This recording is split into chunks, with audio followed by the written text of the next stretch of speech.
বিশ্ব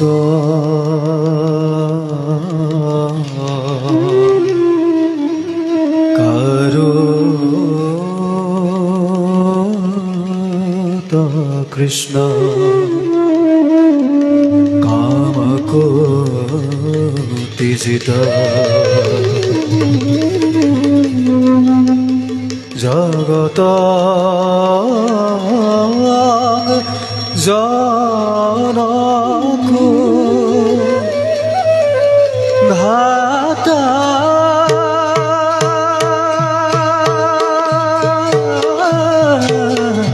সাধু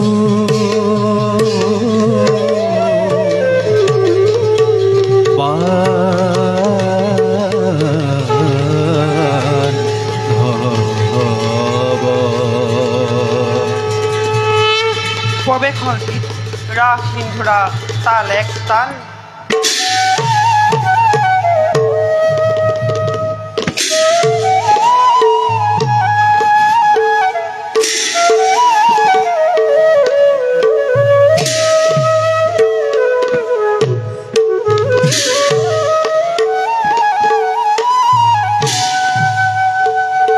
আরে পর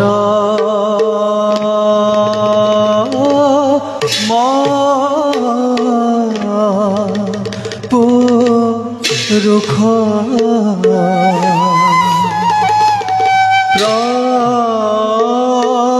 প্রভু দিলা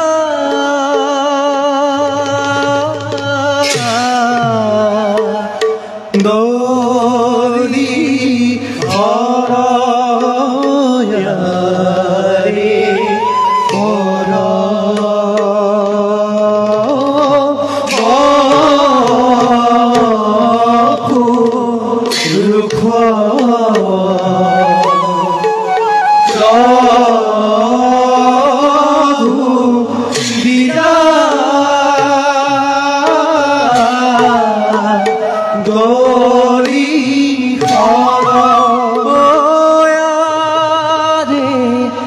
যাকো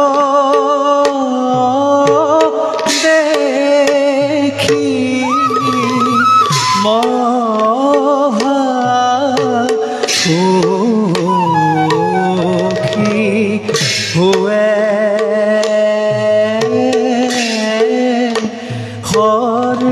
সর্বজন ওয়ারে যাকো দেখি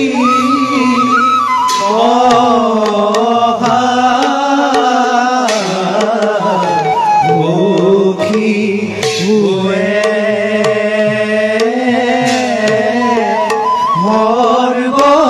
সর্বজন আরে হেন হরি সভা মাঝে প্রবে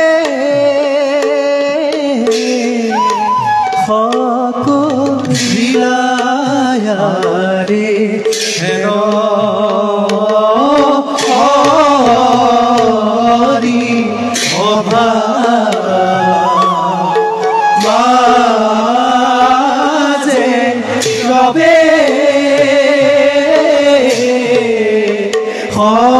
সকলিলা রাম হরি রাম হরি সর্ব জনে বুলায়ারে রাম হরি রাম হরি হর জনে বুলা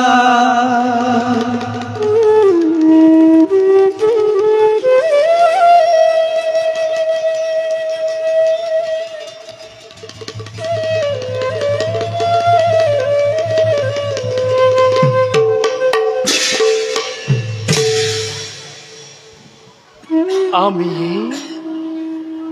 বিশ্ব ব্ৰহ্মাণ্ডৰ সৃষ্টি স্থিতি আৰু প্ৰলয়ৰ একমাত্ৰ গৰাকী। আমাৰ নিৰ্দেশতে ব্ৰহ্মা ৰুদ্ৰ আৰু দেবতা মণ্ডলী নিজ নিজ কৰ্মক্ষেত্ৰত ব্ৰতী হৈ আছে। নিজ কৰ্ম পৰিহাৰ কৰি যিজনে ইন্দ্ৰিয় গণৰ বশীভূত হৈ সৃষ্টিৰ নিয়ম উলংঘা কৰিছে, সেইজনকেই আমি আমাৰ অস্তিত্বৰ বিষয়ে স্মৰণ কৰাইছো। কাৰণ আমি জগতৰ গৰাকী, আমি সত্য, আমি সনাতন, আমি জগতৰ সকলো কাৰণৰো কাৰণ, আমি শ্ৰী কৃষ্ণ।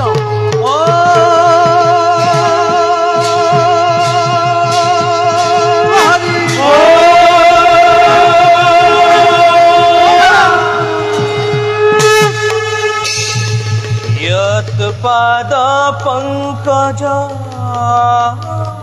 রাজা শিরসা সুরেশা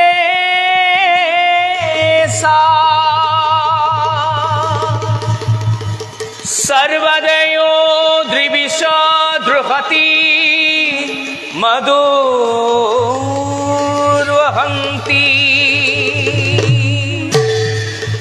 यात कृतनाथ कली मलं मानुजास्त्रजन्ति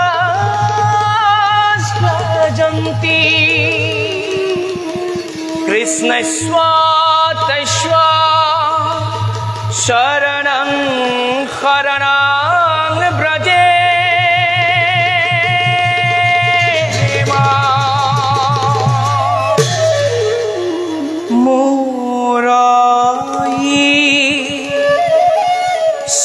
দেব এ যাদব এ সেবা করিবার নামে গোপাল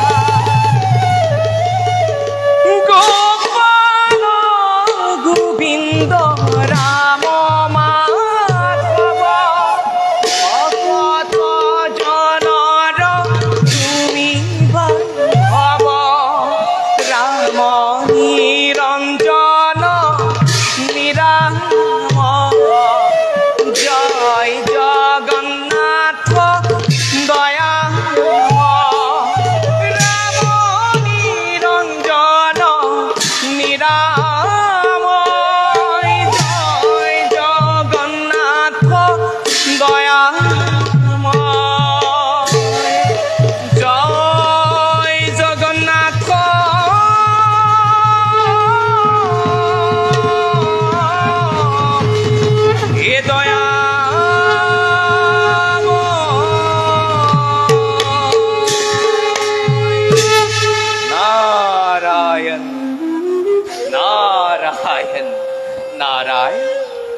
আহক দেৱৰকী, আপোনাৰ কথা কি মনে মনে ভাবি আছিল। নাৰায়ণ বাৰু দেৱৰকী, কওকচোন আগমনৰ উদ্দেশ্য। নাৰায়ণ নাৰায়ণ হে প্ৰভু কমললোচন দেৱৰকী, আপনি অন্তৰ্যামী। আমাৰ আগমনেৰ উদ্দেশ্য আপনাৰ অবিদিত নহয় প্ৰভু। তথাপি তো প্ৰভু কবৰ মন যায়। দেৱৰকী, মানবৰ প্ৰাণ বুদ্ধি পুত্ৰ ভাৰ্যা এই সকলোবোৰেই ক্ষন্তেকীয়া প্ৰভু। সেইবাবেই প্ৰভু কৃষ্ণক সকলোৱে নিজ হৃদয়ত স্থান দিব লাগে। নাৰায়ণ, তেৰাৰ কৃপা নহলে এই বিশ্ব ব্ৰহ্মাণ্ডত ঘোৰ ত্ৰমশাই বিৰাজ কৰিব প্ৰভু। দেৱৰীখি, প্ৰভু আপুনি কি কব খুজিছে মই ভালদৰে বুজিব পৰা নাই। নাৰায়ণে নাৰায়ণে দেৱৰীখি, শুনা জ্ঞানী জন আপোন জীৱন নাৰায়ণ প্ৰাণ দেৱ অকপট মনে তাহান চৰণে নিৰন্তৰে কৰা সেৱ। নাৰায়ণে নাৰায়ণে, হে প্ৰভু কমললোচন, দেৱৰীখি, আপুনি সকলো বুজিও কিয় প্ৰভু নুবুজাৰ ভাও ধৰিছে প্ৰভু? দেৱৰীখি, শুনক প্ৰভু, আপুনি কওকচোন প্ৰভু,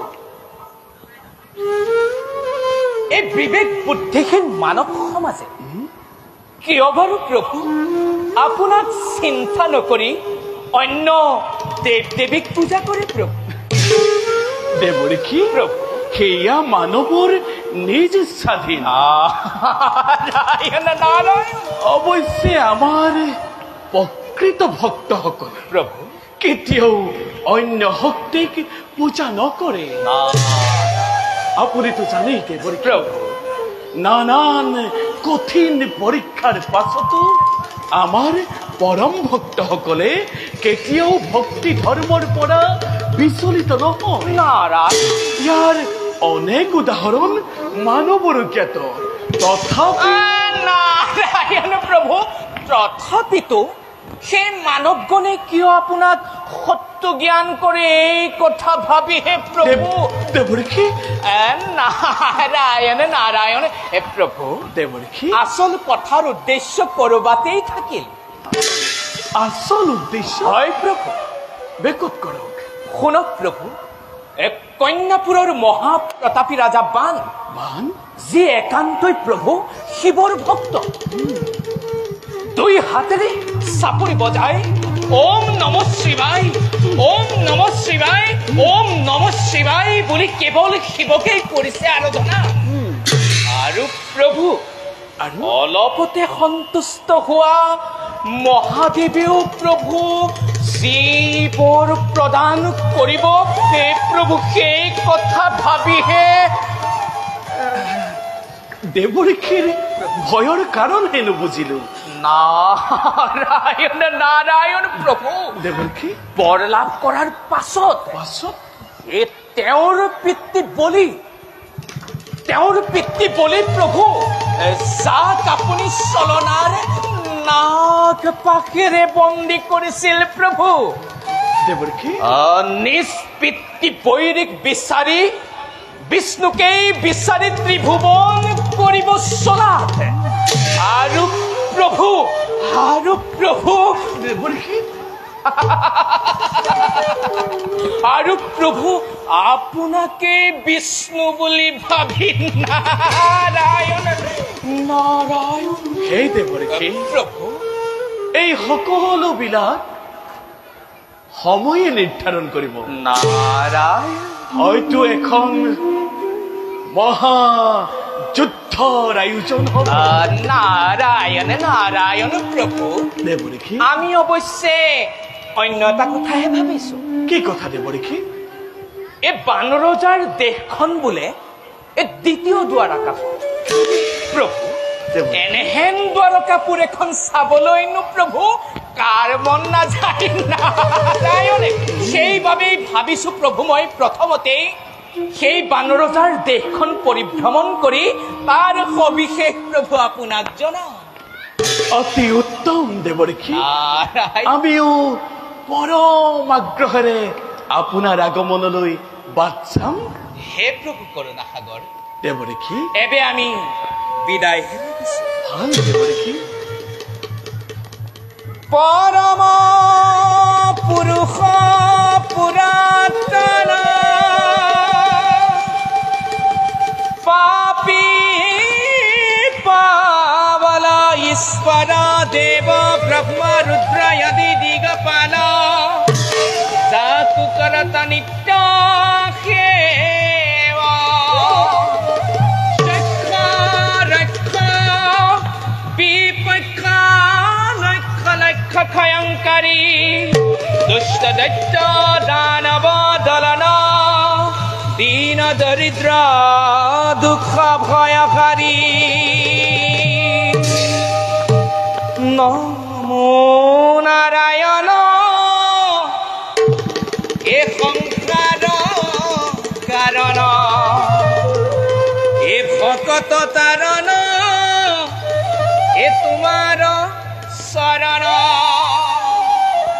ভক্তিৰ চন দুখ বিমোচন আতক মোচন মোচন ভকতিৰ চন নাৰায়ণ কমললোচন নাৰায়ণ ভকতিৰ চন দুখ বিমোচন এ পাতক মোচন এ কমল লোচন নাৰায়ণ নাৰায়ণ নাৰায়ণ। এবে আমিও যাওঁ নিজ কৰ্তব্যত।